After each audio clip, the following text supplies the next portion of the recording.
Welcome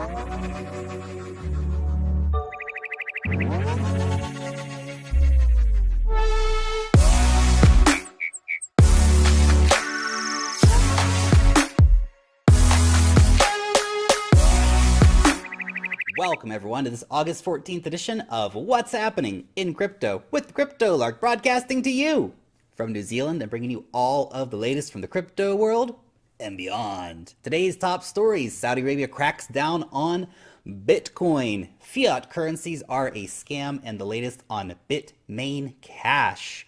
Bitcoin, $6,300, stabilizing a bit in the last 24 hours, but still down 10% on the week. The altcoin market, though, is what is really grabbing everyone's attention, with many of the top altcoins being absolutely savaged recently.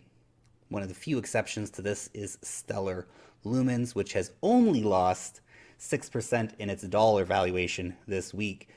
Looking at the charts, Bitcoin to US dollars, we see that it was oversold a bit a few days ago, but that we haven't seen a very strong sell pressure actually happening on Bitcoin. We are seeing a relative stabilization happening for the Bitcoin markets, but it's a very, very different story. When we look at the altcoins, we can see that Ethereum has been oversold again and again and again, continuing a strong downward trend with strong volume working against Ethereum as people are continuing to sell their Ethereum. I would imagine that a lot of ICOs are cashing out. We do know that there has been at least 100,000 Ethereum sold in the last 30 days by ICOs trying to cash out. I think that would be a much larger number if we were to have actually access to the full data of all ICOs and the Ethereum that they have been selling on the markets. Definitely a lot of pressure there. And if we look at Ripple as an example, this is just very indicative of the market overall, where we do see, again, that strong pressure on altcoins being oversold on the Bollinger, oversold on the RSI, strong selling volume as people are getting out and either taking their USD and running or moving into Bitcoin. Over in Saudi Arabia, Bitcoin trading is illegal, says the Saudi watchdog. Nice one, Saudi Arabia. Great. Just add this to the list of screwed up things that happen in Saudi Arabia. Beheading people in the public square for sorcery? Sweet, Saudi Arabia. I mean, hey, at least they let women drive recently. That's a great move in the right direction. But at the same time, they'll be executing many of the women who actually fought for the right to get women to drive. So that's a thing over in Saudi Arabia. To see Saudi Arabia coming down on Bitcoin, not surprised at all. Very unfortunate situation for Saudi citizens. The Saudi royal family, though, I would not be surprised if they are actually into Bitcoin themselves and are buying Bitcoin, but forbidding their own citizens from doing it. It would be the right kind of double standards and hypocrisy that we know the Saudi ruling class is famous for. Nick Szabo commenting on the Bitcoin ETF that it might cause more problems than it is worth. Nick Szabo, of course, a famous early Bitcoin developer, and I tend to agree with him on his statement here, because what he's really saying is that we're inviting Wall Street in, guys. That's what the Bitcoin ETF means. And yes, sure, it's going to bring a lot of new money into crypto, this institutional money that we've been told we need to court in order to get in, and I really feel it's just a sign of the times with the crypto markets, where we become so desperate for something to happen in the bear market that we're trying to get Wall Street desperately to come in. Please, Wall Street, come and save us. Well, Wall Street's not here to save us. In fact, Wall Street, to an extent, I imagine, is behind a lot of what's going on right now in terms of market manipulation. Wall Street's not our friend, guys, and that's something that we do need to remember. Bitcoin, with or without an ETF, is still Bitcoin. It is a fundamental evolution and revolution in the way that we understand money. It is censorship resistant. Anyone in the world can access it. Bitcoin is amazing, whether we have an ETF or not. Crypto hedge funds. There's a lot of them, and there's a lot more coming.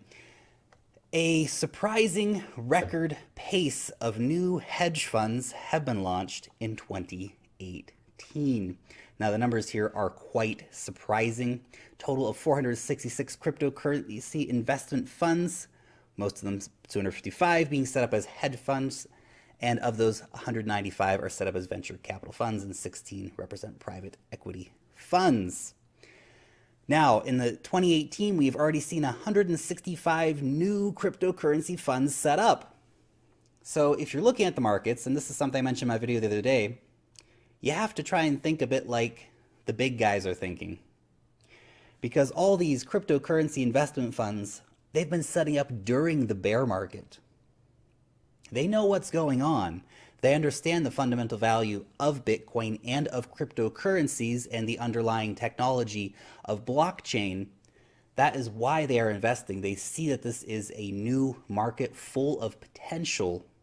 And that is exactly why all these funds are starting, all these venture capital funds are starting, all these companies are building the picks and the shovels, so to speak, of the crypto gold rush, if you will. Rich Dad, Poor Dad author, bullish on Bitcoin, says that the US dollar is a scam. USD is a funny one because when you start to look at it and think about it, we've got a situation where a small group of people at the Federal Reserve decide on the emission of dollars and they continually inflate the currency and it's backed by nothing. Sounds kind of scammy when you think of it that way. But I am very bullish that he is bullish on Bitcoin because, of course, Bitcoin is deflationary and has all these amazing attributes to it. And you have to remember that fiat currencies are controlled by governments via their close connections with the banks. And we are seeing this play out right now in Turkey, where people are experiencing, again, capital controls. And this has happened the world over in many countries where people never thought this was going to happen. If you talk to people in Cyprus a couple years ago, they would have never imagined that the banks would have come in and stolen money from their bank accounts. But that's exactly what happened. Now we see over here in Turkey, for example, we have capital controls where you cannot buy foreign currency, you cannot send foreign currency out of the country. Because when you're using fiat currency, it's controlled by a government, and the government and the banks are all in bed together. The banks don't want to help you. The banks aren't interested in helping you. The banks are interested in helping themselves and are helping their buddies in power. That is the case for Bitcoin. We are unsurprisingly seeing a massive uptick in interest of Turkish citizens who want to get Bitcoin. Because they know that with Bitcoin, no one can censor them, no one can stop them. They can get that Bitcoin, they can send money overseas to their families, for example, or they can simply get their money the heck out of Turkey. Whatever they might want to do, it's their decision because they actually control their money. Remember, when you're using fiat currency and you're using banks, you do not control your money. It is the equivalent of not having your private keys here, guys. And on to Bitcoin Cash. Chain splitting bug was detected by a Bitcoin Core developer, and they actually did tell the Bitcoin Cash guys about this. Now that really speaks a lot to the integrity of the Bitcoin developers to look over and say, hey guys, you got this serious bug here. You should have a look at that, instead of just exploiting it as they could have done. Bitmain increasing their Bitcoin Cash holdings to more than 1 million Bitcoin Cash. This is why people are starting to call it Bitmain Cash, because Bitmain is the primary miner of Bitcoin Cash, but they're also the primary holder of Bitcoin Cash, assuming, of course, that, Satoshi's never going to cash his Bitcoin Cash out. But this is, I think, very worrying to see so much of Bitcoin Cash in one hand, essentially. It's really interesting that Bitmain would choose to go so deep into it, to hold so much Bitcoin Cash. Of course, they still hold a lot of Bitcoin as well. I think around 22,000 Bitcoin, according to their statements for their upcoming IPO. But if you have any doubt about Bitcoin Cash in the focus of it, remember, Bitmain controls 1 million of them. So Bitcoin Cash is far from being finished, without a doubt, because Bitmain is a very savvy company. And I think we will see some big runs on Bitcoin Cash in the future.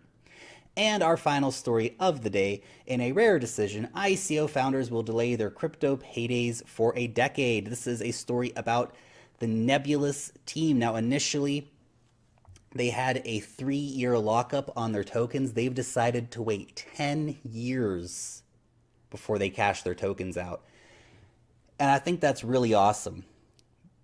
And is a good lesson for all of us as investors to take note of, because they are so confident on the future of blockchain and cryptocurrencies. They're so confident on the future of their own blockchain. They're willing not to take a payday for 10 years. That's how confident they are. That's how much they believe in this technology. And when you start to look across the board at all these different crypto projects that are really serious, not the guys who are, the fly-by-night operations, but the ones who are really, really serious about what this technology can offer for the world. We see the hedge funds doing it. We see the ICOs themselves doing it. We see all of this dedication to the future of this technology. The markets will follow eventually, even if today is not the hottest day for the markets. Thanks so much for watching today's episode. Let me know what you think about any of the stories down below in the comment section. Thumbs up the video and share these videos around the internet to help our community grow. Join the conversation over on Twitter. Long live the blockchain, and peace out till next time.